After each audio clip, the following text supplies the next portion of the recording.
Senhor nos trouxe uma ministração para compartilharmos nesta noite, que tem como tema: aqui estou, envia-me. Você pode repetir comigo? Aqui estou. Dá para melhorar isso daí, né? Dá para melhorar. 1, 2, 3. Aqui estou, envia-me. Amém. Glória a Deus. Isso provavelmente, na verdade, com certeza é uma resposta de uma pergunta. É uma resposta de algo que foi apresentado. Não tem como você falar aqui estou, envia-me, se você não ouviu uma pergunta antes. Não tem como você ter a proatividade de dizer esta frase se você não ouviu uma pergunta, se você não ouviu algo. E nós iremos meditar nessa noite em um homem no qual ele ouviu uma pergunta e ele trouxe essa resposta. Esse homem, eu acredito que talvez se eu tivesse falado, eis-me aqui, envia-me, talvez você já tinha matado de primeira quem que é este homem. Este homem é o profeta Isaías. Isaías, ele foi um homem no qual o Senhor o levantou como um profeta messiânico, apresentando ali, trazendo profecias sobre a vinda do nosso Senhor e Salvador Jesus Cristo. O que é legal de nós vermos na história do profeta Isaías é que ele profetizou 700 anos antes de Cristo. Então, foi assim uma profecia de longa data. E nós vamos ver hoje que até uma profecia daquilo que o Senhor falou com o profeta Isaías também traz aplicação na nossa vida cotidiana, nos nossos dias. E Isaías, nós podemos dizer que ele era um profeta que ele frequentava muito ali a casa do rei, o palácio. Ele era um profeta que ele foi levantado pelo Senhor ali na região do sul, onde a capital é Jerusalém. E ele então foi levantado por Deus para trazer uma palavra difícil, uma palavra ali de juízo do Senhor sobre o povo judeu, sobre o povo de Israel. E eu convido você então a abrir a sua Bíblia no livro do profeta Isaías, capítulo 6. Nós vamos ler o versículo 8. Glória a Deus.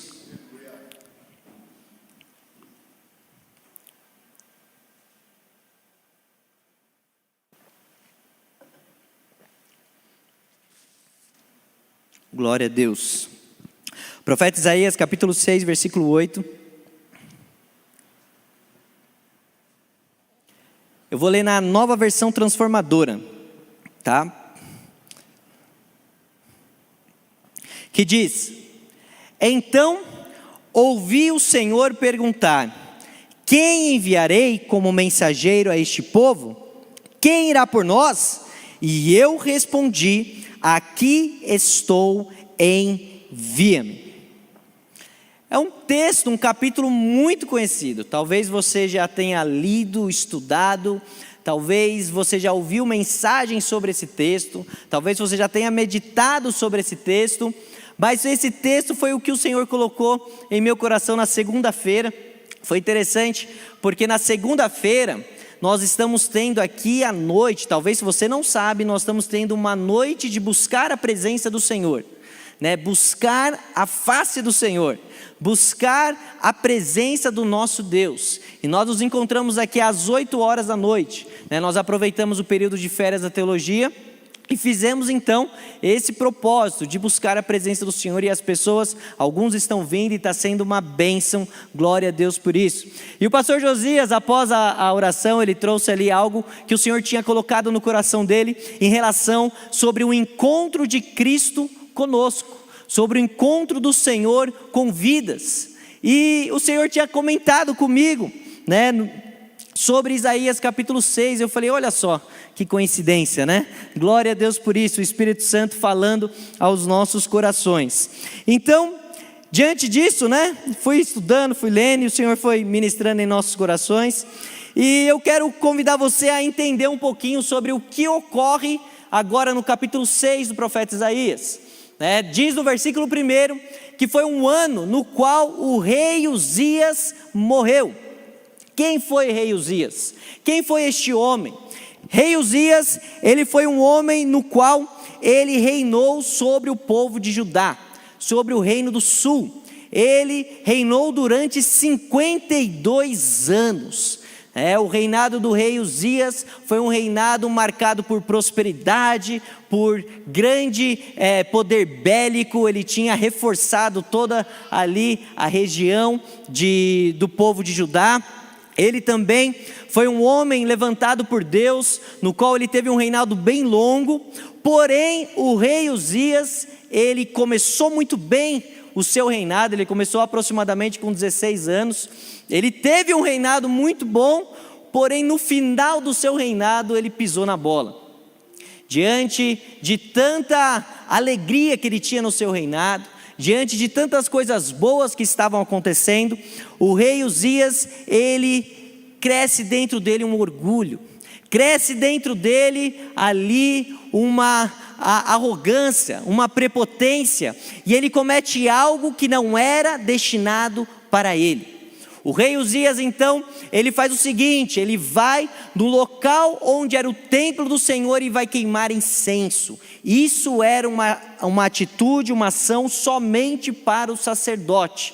E o rei Uzias, diante de tudo que ele fazia funcionava. Não sei se já aconteceu isso contigo. Tem hora que a gente faz algo e está funcionando, então time que está vencendo, você não mexe. Você deixa lá. E o rei Uzias falou assim: bom, meu time está vencendo, está acontecendo tudo bem, então eu vou fazer tudo aqui, porque Deus está me abençoando em tudo. Mas dentro dele cresceu um orgulho, e ele então queima incenso no lugar dos sacerdotes. E o texto nos fala que o rei Uzias então, ele foi exortado pelos sacerdotes, mas ele infelizmente, ele não aceitou aquela exortação, e queimou aquele incenso, e de repente nasceu lepra, deu uma lepra ali na sua testa, e ele terminou o seu reinado leproso. Um reinado de 52 anos, um reinado no qual teve muito sucesso, terminou de uma maneira muito trágica, porque ele deixou o seu coração se orgulhar. Então, eu quero que a gente monta essa história juntos, na verdade a gente construa isso baseado na palavra de Deus. Então vamos imaginar o cenário: o rei Uzias morreu, e Isaías, um profeta próximo ali do rei, um profeta que ele estava sempre frequente ali no palácio, um profeta que estava sempre ali presente com todas as pessoas importantes, era muito político, ele era um profeta no qual ele tinha muitos estudos, ele era muito habilidoso no seu falar. Esse profeta, ele tem uma visão, e nesse contexto que ele está, imagina como ele estava abalado. Imagina como é que ele estava entristecido. Um rei que ele acompanhou durante longos anos, ele terminou o seu reinado de maneira trágica. Vamos acompanhar lá a partir do versículo 1, para que nós venhamos a entender de maneira mais correta. No ano em que o rei Uzias morreu, eu vi o Senhor. Diante da morte de Uzias, diante da morte desse rei, diante desse final trágico, Isaías, ele tem uma visão maravilhosa do Senhor nosso Deus. Ele tem uma visão maravilhosa do Senhor, e ele diz que ele estava sentado em um trono alto, e a borda de seu manto enchia o templo. Vamos parar para pensar aqui. Ele diz que o Senhor, ele viu o Senhor assentado num alto e sublime trono, e a borda do seu manto, vamos lá, manto, imagina, eu não estou com manto aqui, mas imagina que eu estou com manto, e a borda é a parte final ali do manto, é a parte pequena ali do manto. E ele diz o texto então, que a borda do seu manto enchia o templo. Nós sabemos que o templo do Senhor, o Senhor deu sabedoria ali para Moisés, revelou a Moisés ali como era para ser construído o tabernáculo, e depois, por meio de Salomão, construiu o templo do Senhor.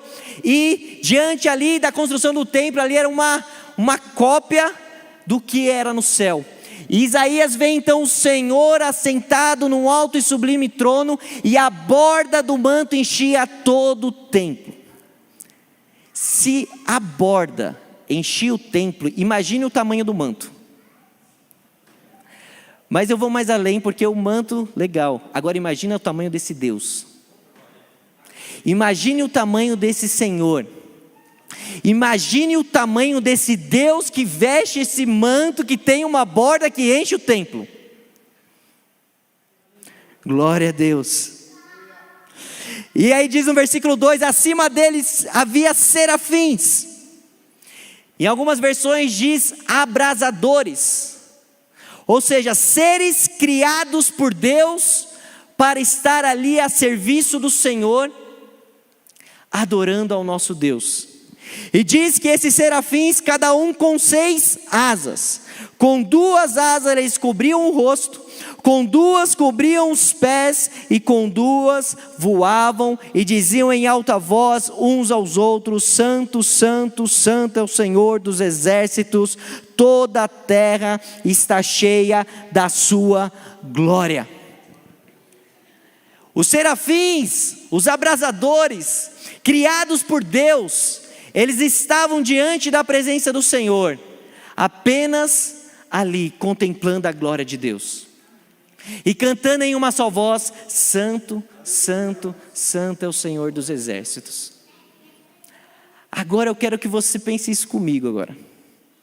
Seres criados por Deus, que estavam diante do trono do Senhor, cantando em uma só voz: Santo, Santo é o Senhor. Isso há 700 anos antes de Cristo.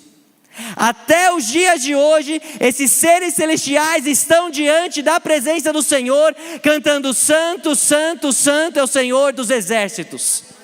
Você já imaginou o tamanho desse nosso Senhor?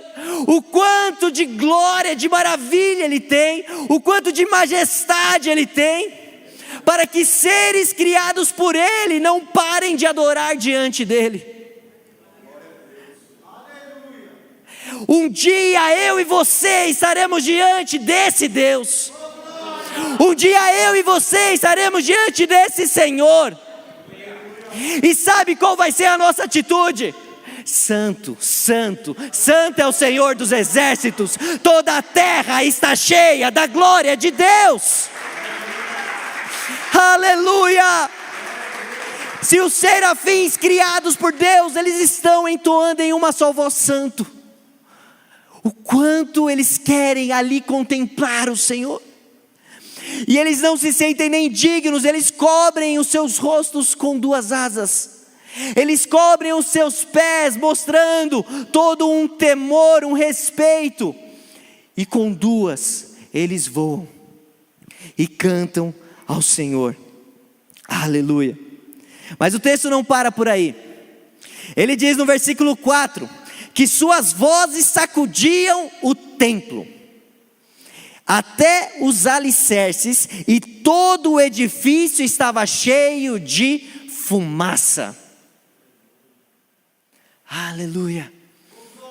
Eu quero que você imagine isso comigo. Os serafins, seres criados por Deus, estão diante da glória do Senhor, do trono do Senhor, e ali eles ficam entoando adoração a Deus. E quando eles entoam adoração a Deus, o templo no qual ali Isaías está vendo começa a se mexer. Os alicerces começam a se mexer, e de repente é cheio da fumaça do Senhor. Parece que, talvez se você já leu o Êxodo, você já viu essa fumaça em algum lugar.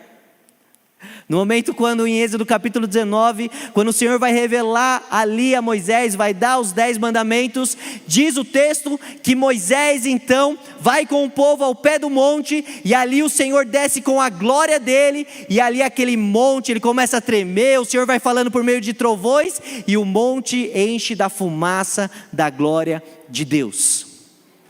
Mais uma vez acontece de nós vermos essa fumaça em Êxodo capítulo 40, após ali Moisés instruir Bezalel, instruir ali todos aqueles homens sacerdotes para construir o tabernáculo. Diz que quando eles encerram de construir o tabernáculo, a glória do Senhor vem sobre o tabernáculo e aquele local enche com a fumaça da glória de Deus. Enche de uma tal forma que os sacerdotes não podem nem entrar ali no tabernáculo. O tamanho da glória do Senhor nosso Deus. Aleluia, glória a Deus. Agora vamos entrar na pele aí do profeta Isaías. Ele viu tudo isso, ao vivo. Não era nem live, ele não estava olhando pelo celular não. Era direto, era diante ali do trono do Senhor.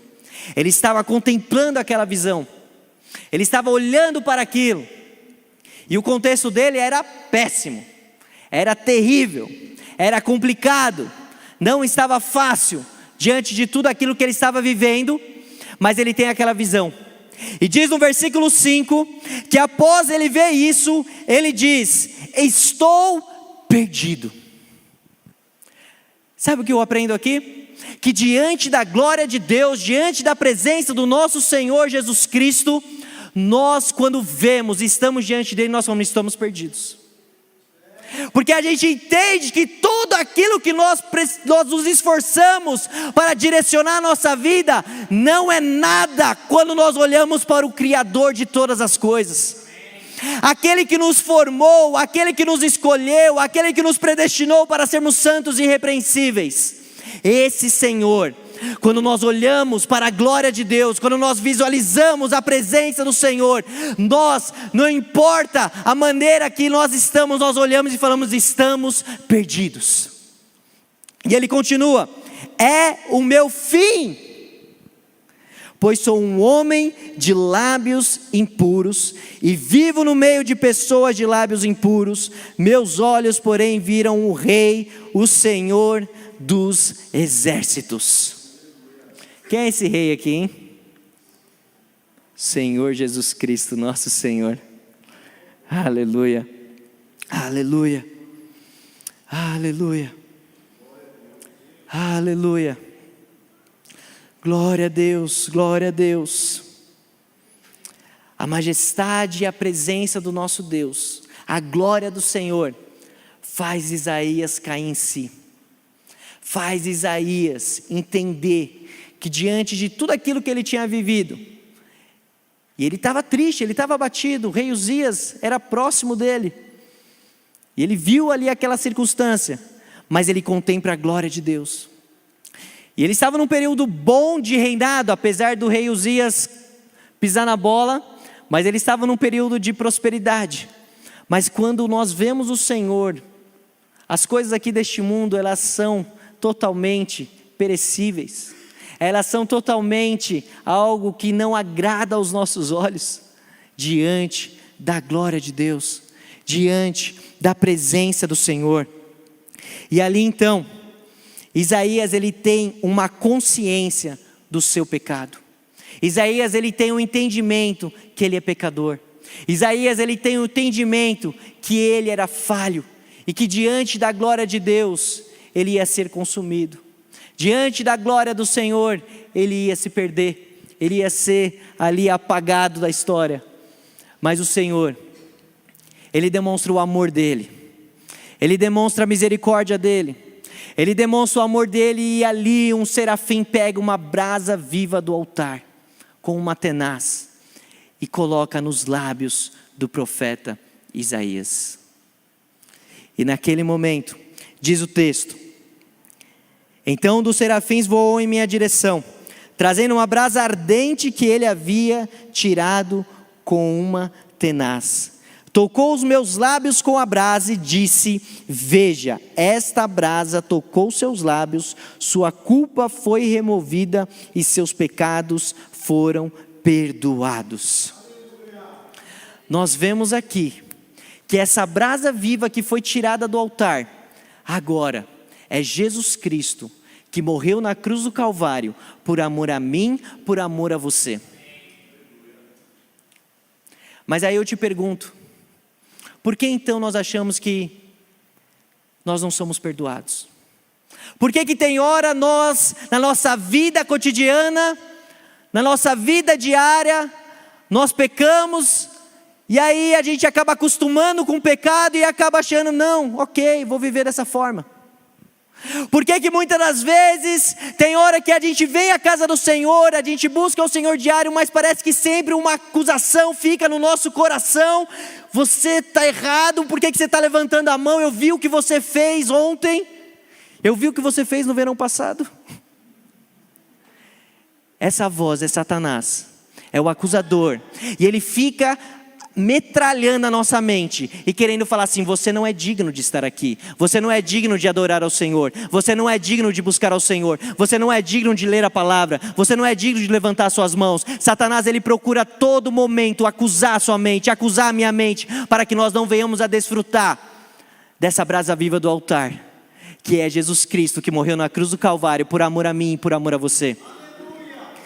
Só que aí nós temos que tomar cuidado com isso, porque tem duas linhas que são péssimas, que infelizmente muitas pessoas caíram, que é a hipergraça. É o que? Jesus já me perdoou também, então eu vou viver. Eu vou viver. Jesus já me perdoou, está tranquilo. Não. Jesus nos perdoou, mas o sacrifício de Jesus foi um só, por amor a mim e por amor a você. E diante desse sacrifício perfeito do Cordeiro, sem pecado nenhum, nós devemos entender que dia após dia nós estamos sendo transformados por Ele, que dia após dia nós estamos sendo santificados pelo Espírito Santo. Então esse conceito é totalmente antibíblico. Nós devemos buscar a santidade. E como nós buscamos a santidade? Através do Espírito Santo. Através de deixarmos o Espírito Santo trabalhar em nosso interior, trabalhar em nossa vida, guiar os nossos passos.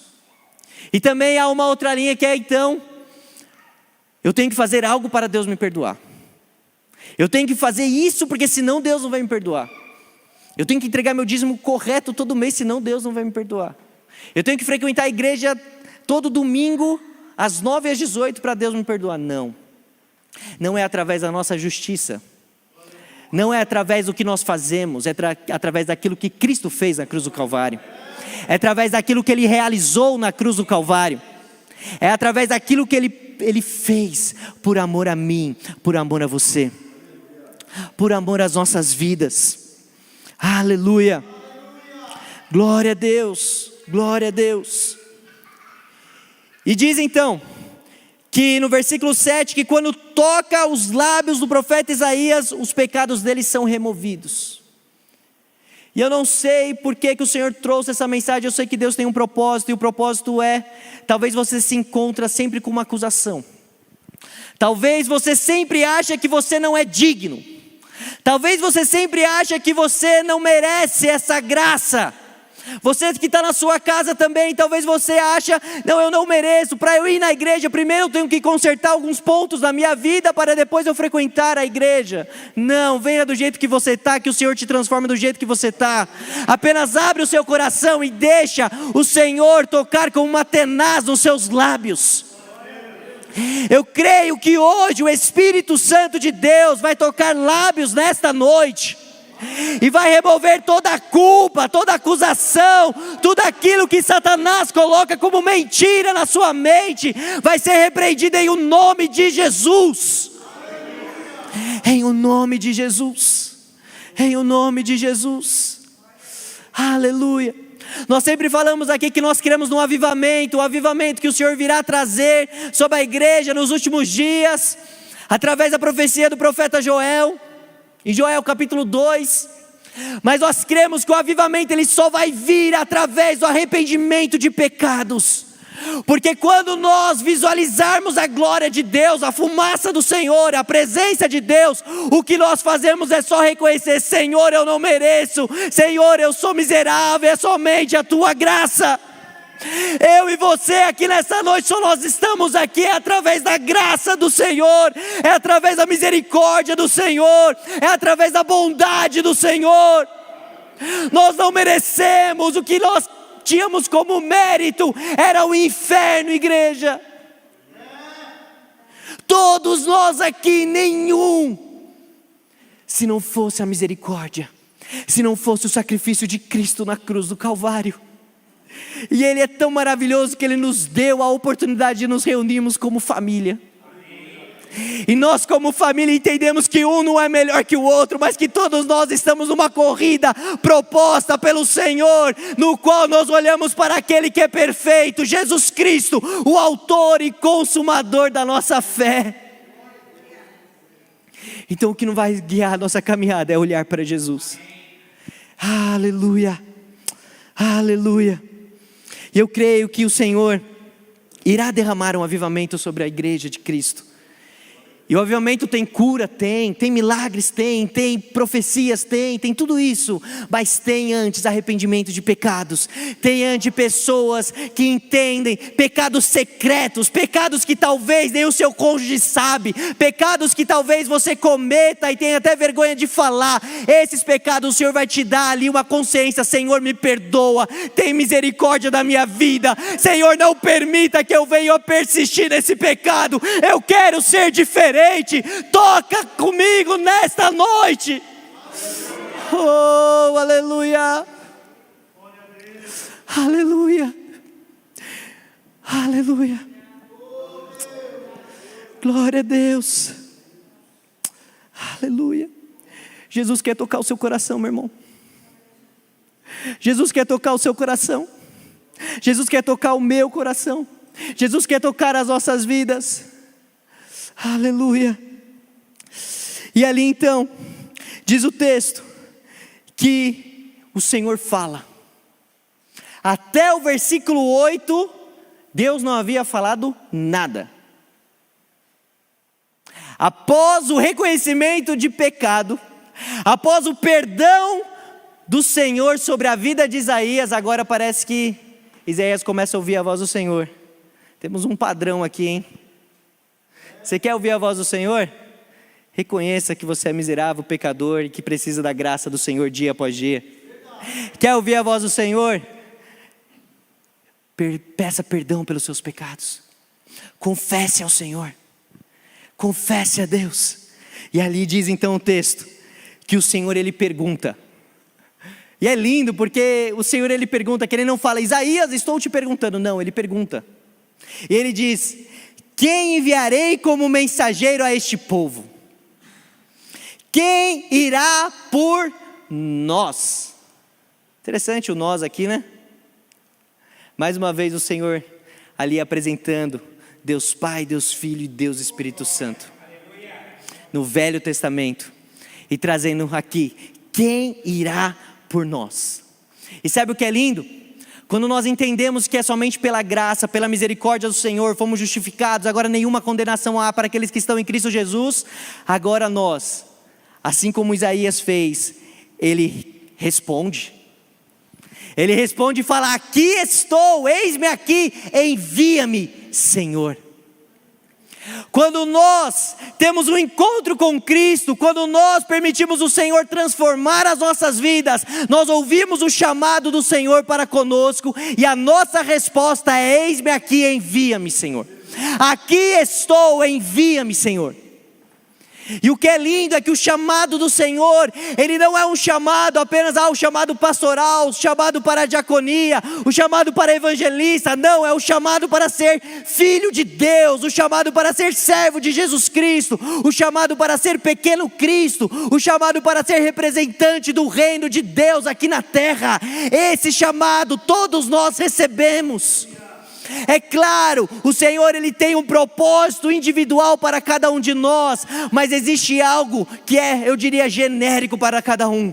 Ide por todo mundo e pregai o evangelho a toda criatura. Quem não crê, quem crer e for batizado será salvo, e quem não crer será condenado.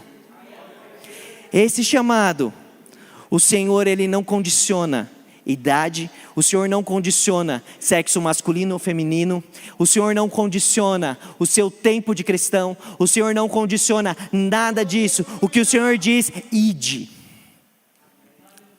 E o Senhor está falando conosco nesta noite: ide por todo mundo. Quem enviarei? Quem enviarei aqui no bairro do Socorro? Veleiros, Santo Amaro, Zona Sul de São Paulo, Curitiba, né, Du? Quem enviarei? Quem irá por nós? E hoje à noite nós viemos a falar: aqui estou, envia-me, Senhor. Aqui estou, envia-me, Senhor. Aleluia, glória a Deus. O que é lindo que isso me faz lembrar, Pedro, o apóstolo Pedro, quando ele tem ali um encontro com Cristo. Ele estava ali em Lucas capítulo 5, ele estava no mar e tentando pescar, e o negócio não estava dando certo não, aquela pescaria lá estava complicada. Pescou a noite toda e não achou nada. Até é interessante, não sei se você já assistiu, mas tem uma série muito boa, muito bem feita, chamada The Chosen. Ela é gratuita, você pode baixar o aplicativo depois, e ela fala sobre a história de Jesus. E é interessante que eles montam um cenário sobre o The Chosen, sobre a vida de Pedro, que ele estava devendo um monte de imposto, e ali diante daquilo ele foi pescar para tentar cobrir ali e não ser preso. E é lógico, né? Ali tá trazendo, né, tá floreando um pouco a história, mas sem atrapalhar a essência. Mas diz então que Pedro ele tenta e não vai. Mas aí pela manhã aparece o Senhor. O Senhor, o mesmo Senhor que Isaías viu em Isaías capítulo 6. E esse Senhor ele diz: jogue as redes do outro lado. Vá mais fundo, na verdade, depois jogue as redes. E diante daquilo, Pedro puxa a rede e começa a vir peixe sem parar. Ele vê a glória de Deus sendo manifestada através da criação do Senhor. Ele vê a glória de Deus sendo manifestada através de um milagre, de algo que aos olhos humanos era impossível. Ele, pescador, experiente, ele sabia que aquilo não era possível, porque ele pescou a noite toda e ele tinha conhecimento. Mas aí através de Cristo, uma ordem de Cristo ele faz. E ali então, ele pega muitos peixes ao ponto do barco até afundar, e depois ele chama ali André para ajudar, chama outros ali, João também para dar uma força. Mas que Pedro, diante daquele milagre, ele olha para Jesus e ele fala: afasta de mim, pois eu não sou digno. Você entendeu um padrão aqui? Diante da presença do Senhor, nós falamos: não, eu não sou digno, afasta de mim. Mas Jesus ele responde: não tenha medo, Pedro, pois eu te farei pescadores de homens.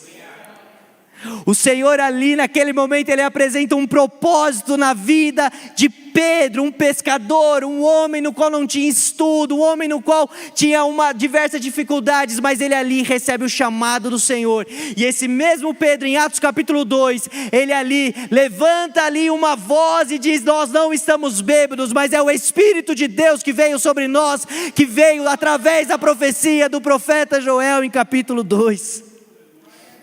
Aleluia. Pedro também entende o seu chamado e cumpre até a morte. Diz a história, não a Bíblia, mas diz a história que Pedro, quando ele ia ser morto, ele ia ser crucificado, ele falou que não era digno de morrer da mesma forma que o seu mestre. E diz a história que ele foi crucificado de cabeça para baixo, mas que ele morreu martirizado por amor a Cristo Jesus, o nosso Senhor. Aleluia. Então o que nós podemos entender é que após o encontro com Cristo, após o encontro com o Senhor, nós entendemos que somos falhos e pecadores, e nós carecemos dessa misericórdia, nós carecemos dessa graça, nós carecemos dessa tenaz com uma brasa viva do altar tocando aos nossos lábios. E diante disso, o Senhor ele faz uma pergunta: quem eu enviarei? Quem irá por nós? Você já se perguntou por que você mora na sua rua? Você já se perguntou por que... Isso aí está falando comigo também, tá, gente? Eu não estou isento, não. Você já se perguntou por que você tem o seu trabalho? E por que tem colegas perto de você? E talvez você se pergunte: poxa, podia ser todo mundo crente, ia ser bem mais fácil, né? Mas não é assim, amado.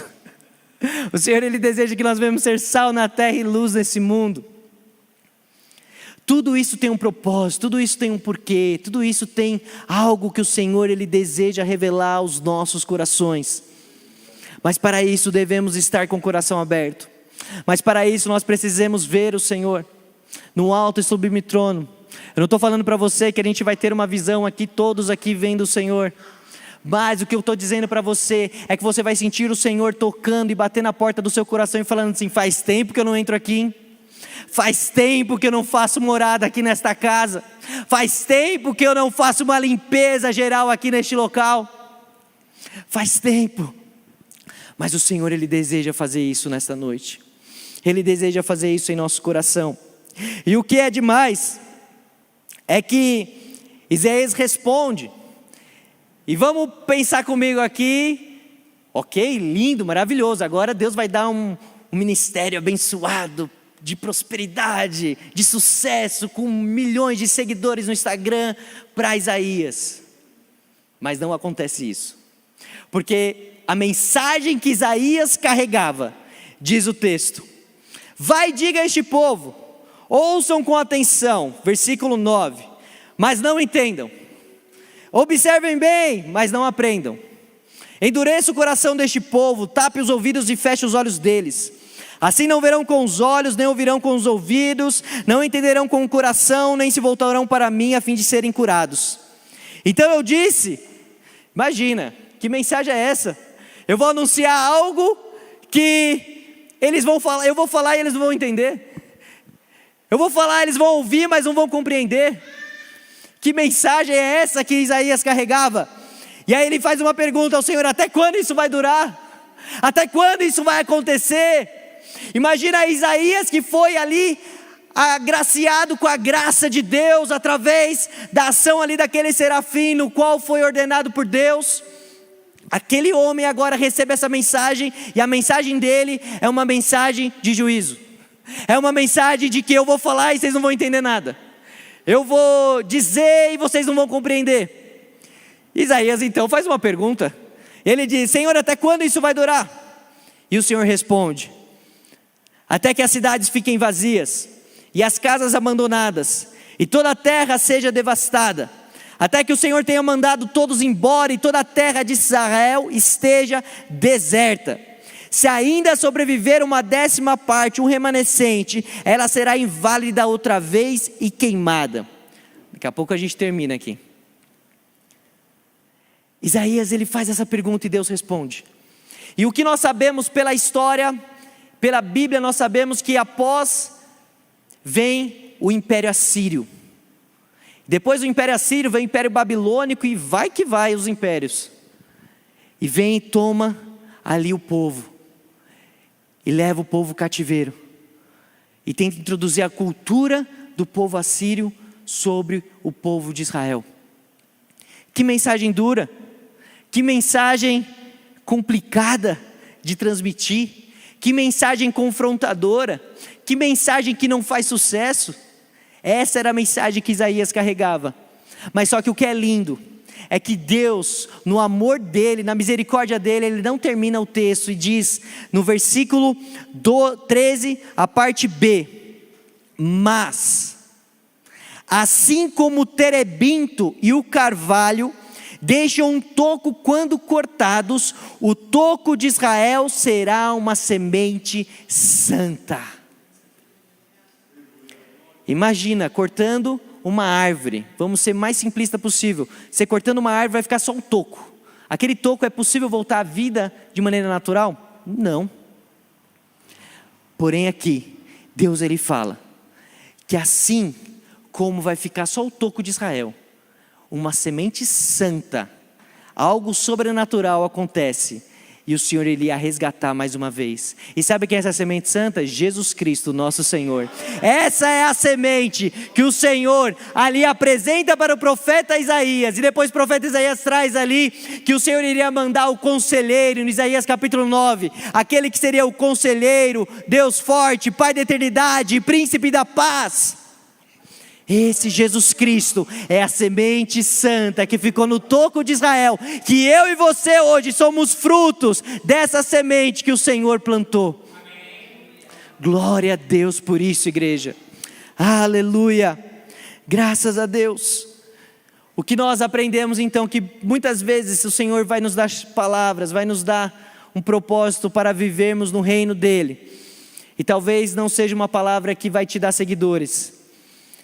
E talvez nem vai te trazer pessoas para perto, mas vai até trazer confronto. Mas o que eu tenho para te dizer é que uma semente tem um mas, e esse mas é que você vai viver a eternidade com Cristo.